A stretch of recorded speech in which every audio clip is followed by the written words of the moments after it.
In 2004, American journalist Ron Suskind recounted a conversation with a White House aide widely believed to be Karl Rove. Quote, "The aide said that guys like me were in what we call, quote, the reality-based community, which he defined as people who, quote, believe that solutions emerge from your judicious study of discernible reality. That's not the way the world really works anymore," he continued. "We're an empire now, and when we act, we create our own reality. And while you're studying that reality, judiciously as you will, we'll act again, creating other realities, which you can study too. And that's how things will sort out. We're history's actors, and you, all of you, will be left to just study what we do." The term reality-based community was born into public consciousness that day. This aide's claim to create reality reeked with a kind of imperial pride that precedes a well-deserved fall. It set the stage for the rise of Trump, that lover of conspiracy theories from birtherism to QAnon to the big steal. As Hannah Arendt explained in The Origins of Totalitarianism, decoupling politics from reality has a long history. She wrote, "Before mass leaders seize the power to fit reality to their lies, their propaganda is marked by its extreme contempt for facts as such. For in their opinion, fact depends entirely on the power of the man who can fabricate it." No wonder Dr. Timothy Snyder said, "Post-truth is pre-fascism." And no wonder sage author and religious educator David Dark said, "Sin is active flight from a lived realization of available data." Christianity, especially since Galileo and Darwin, has had an uncomfortable relationship with available data. But people can easily jump from the Christian frying pan into a secular fire with its own unreality, discovering that there is a fine line between ideologies and conspiracy theories, and that secular ideologies from communism to capitalism can function much like post-truth religions, teaching their adherents to reject available data and cling to ideological purity. So whether we stay Christian or not, we need to aspire to be part of the reality-based community as we move forward. We must be more loyal to reality than to our current beliefs about reality. The topic of this session is staying loyal to reality, and I began by telling Brian a time I heard the Dalai Lama say that if science ever contradicted Buddhist teachings on reality, the teachings would change. That kind of loyalty to reality is something I, as Christian, can only envy. So Brian asked me to start with that, and I just did. It's striking, isn't it? Like, in one sense, you hear that and you think, well, of course, isn't that how all of us should be? But yet, for Christianity's relationship with science has not been so smooth, has it? No, and in the case of the Dalai Lama, what's interesting, since I live in Atlanta, where Emory University has made him distinguished professor, is that he sends lamas over from Dharamsala to study science, and Emory sends delegations to Dharamsala to learn about spirituality and Buddhist teaching. So I love it. That's an exchange program. So I love that quote from the Dalai Lama. And the place that takes me is that there is this sense that he is conveying that our loyalty isn't to what we've said in the past. Our loyalty is to the best available data that we have. If we embrace that best available data that we have, and even better data and more data comes up later, we'll change that thinking again. Of course, that's what we, are pointing toward when we talk about the scientific method. it also seems to me that this is a theme that is there in the Bible, oriented around that word wisdom and all of those passages in Proverbs and James and elsewhere that contrast being wise and being a fool. And this humility to say, oh, well, that's the way I used to see it, but now I've got more available data. Of course I should change my way of thinking. In one sense, you just think, why would that be controversial? But it sure is in a lot of settings. I was just talking to Jen Hatmaker, and we were talking about prayer and the ways we pray differently than we once did. And she found that such a freedom because she'd been taught that prayers had to stay the same through life, or that meant your faith had shifted in precarious ways. So the whole idea of faith on the move that takes the wholeness of revelation into account, whether it's revelations to the telescope that's now in the furthest reaches of outer space, or the new revelations in how we read old texts. That freshness is built into traditions, staying living traditions instead of dead ones. It really comes to the fore when we talk about what we mean by the word God. Obviously, people use the word God in all kinds of different ways and often never really stop to say, hold it, when I just said God, what did I mean by that? And it's one of the reasons, Barbara, I've always really loved your book, The Luminous Web. And I quote it in Do I Stay Christian? But this sense that people in 400 BC or 800 BC or 1200 BC, whose voices we have in the Hebrew scriptures, they were given permission to use the language and imagery of their world to try to describe this holy mystery. And that we are not allowed to, in a sense, we show that we're faithful by perpetuating their language and imagery and aren't allowed to say, well, hold it. Wouldn't a better compliment to our ancestors in the faith be to do in our time what they did in their time? And that would allow us to change our thinking about God. This idea of being loyal to reality is a really, really big deal now because of our politics. And what we realize is part of human psychology that we've underestimated is the desire to be part of a group. And we're willing to let things slide or even say that we believe things because group membership requires it. To get the privileges of membership, we have to pay the premium of saying what the group says.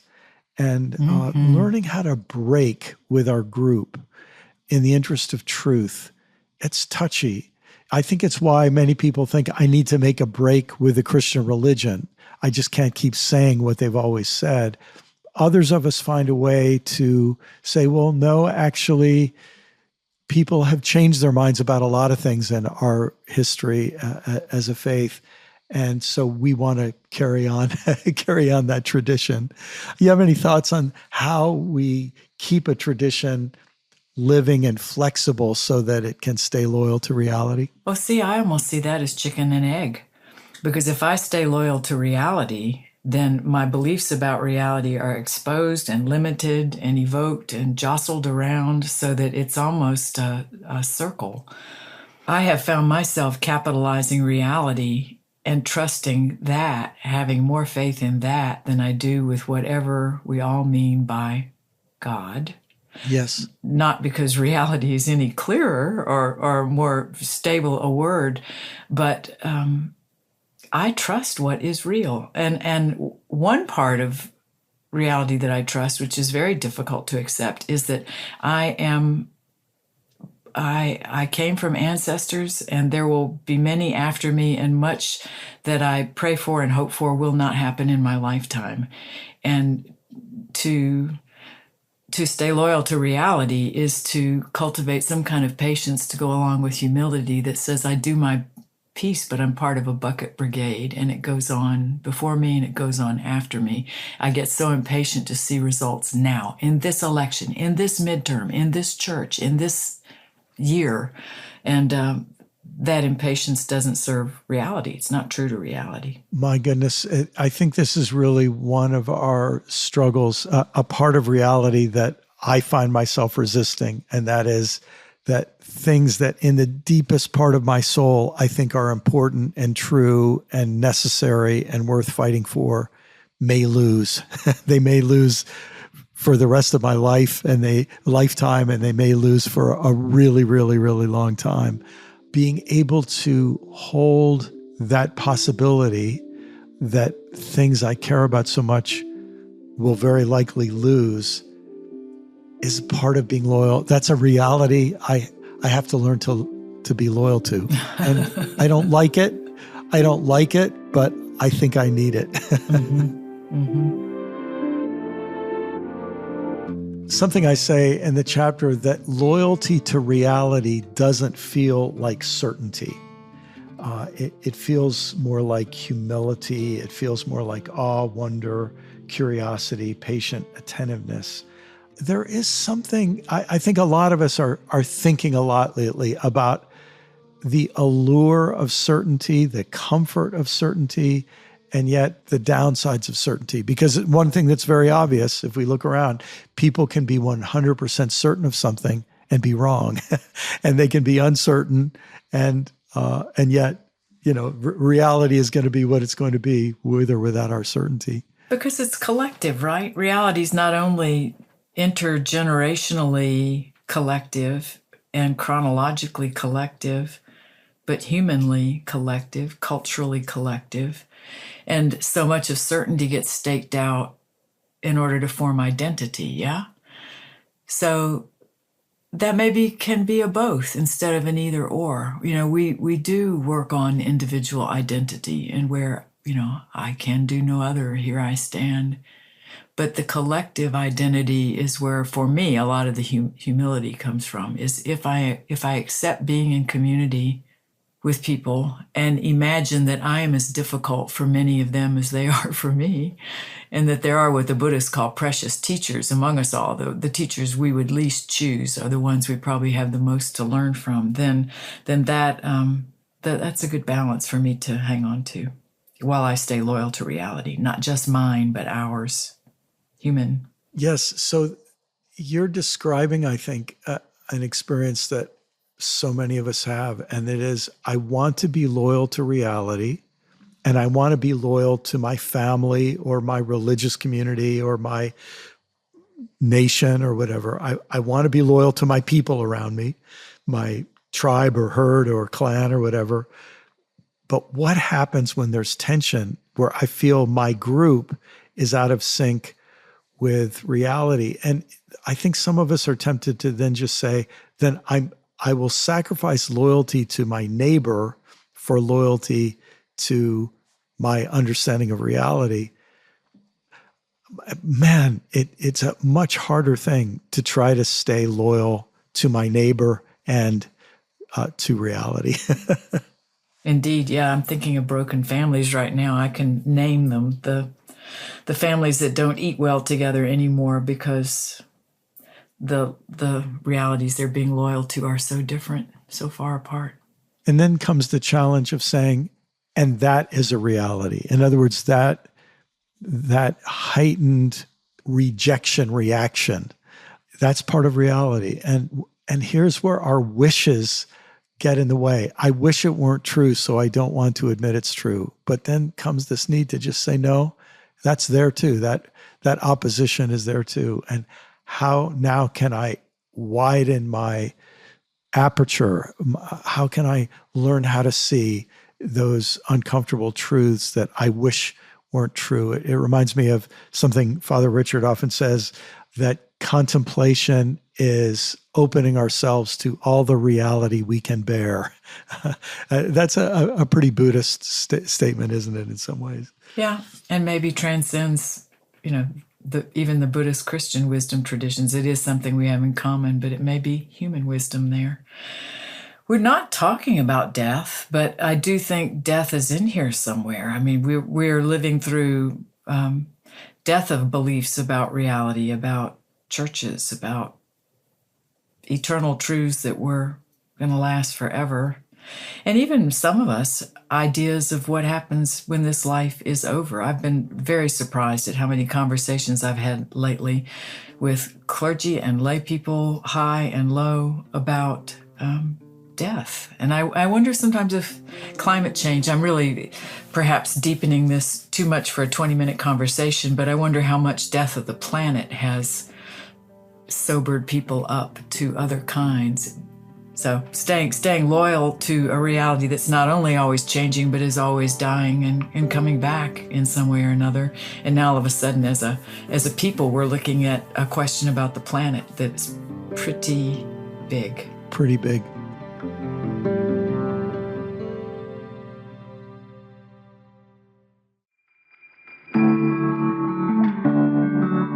You had no way of knowing this, Barbara, but that actually is very close to the next writing project I have ahead of me. So it's exactly an area I've been reading about and thinking about a lot lately.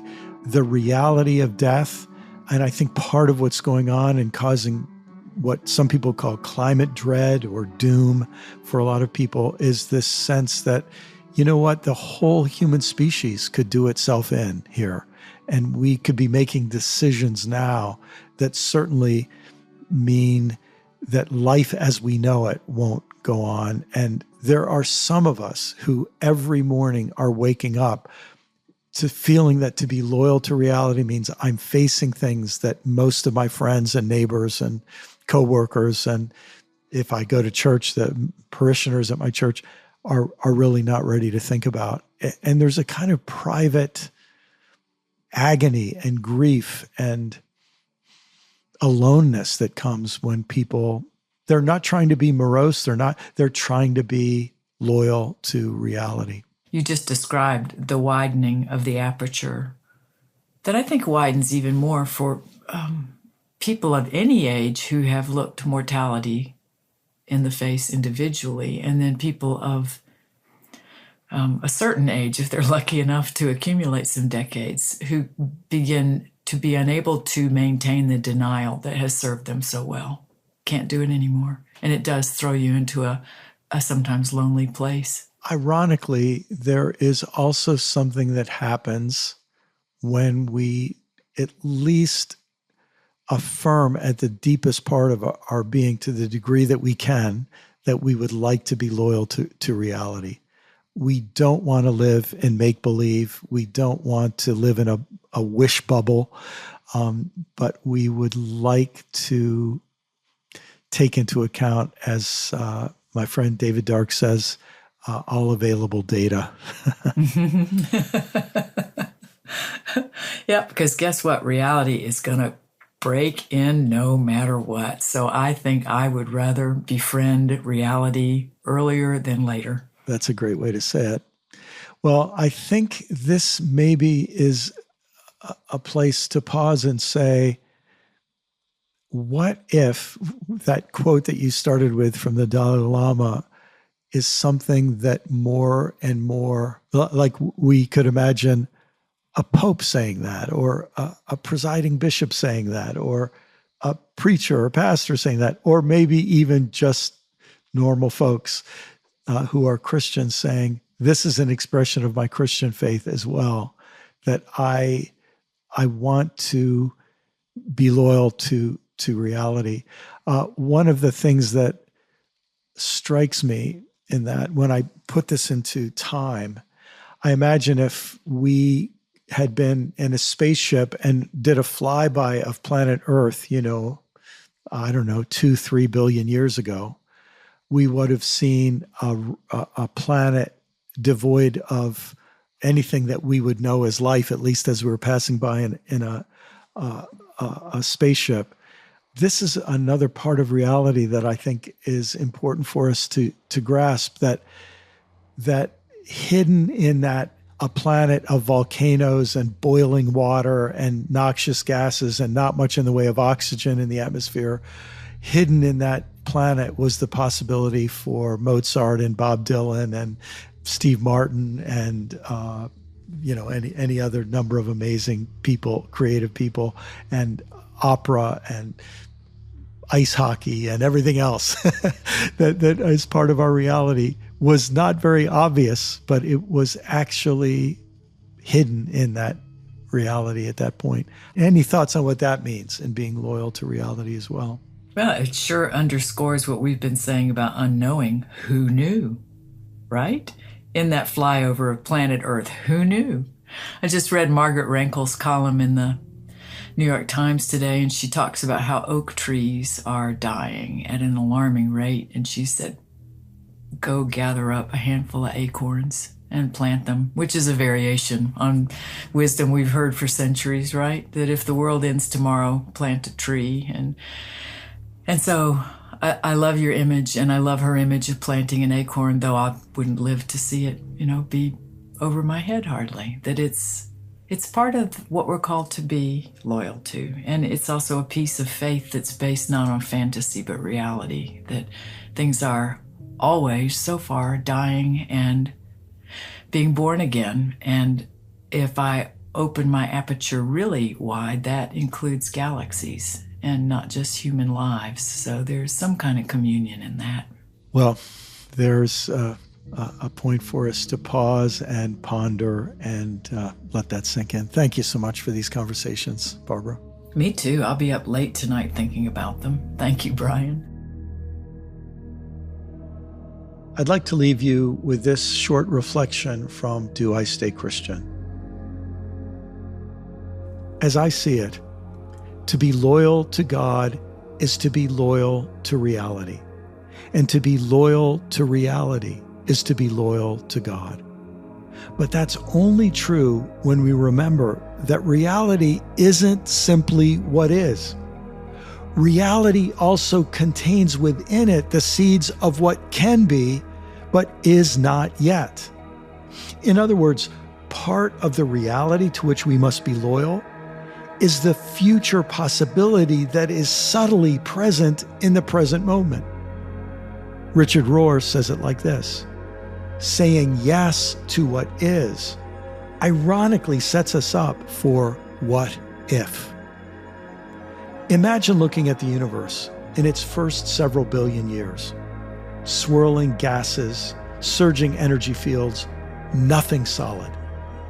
Or imagine looking at the Earth when it was a lifeless planet of rock, water, ice, and volcanoes. Even then, rainforests, coral reefs, savannas with elephants and giraffes, cities with stand-up comics and Latin jazz were inherent in the possibilities. They just weren't visible yet. To see that possibility is what faith is about. Not merely seeing the seeds in the apple, but seeing the million apple orchards waiting to spring from those seeds.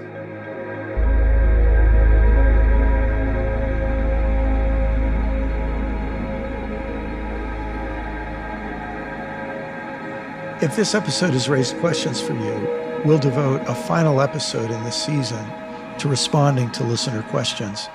You'll find information in the show notes and how to leave a recorded or written question, and I look forward to responding. Thanks to the Center for Action and Contemplation for all of your support for this podcast. Thanks especially to our wonderful producer, Corey Wayne, and all of his artistry and support. And a special thanks to each of you for listening, for your attention, for your care, for your interest in learning how to see. And if you found this series helpful, I hope you'll share it with someone you know and love.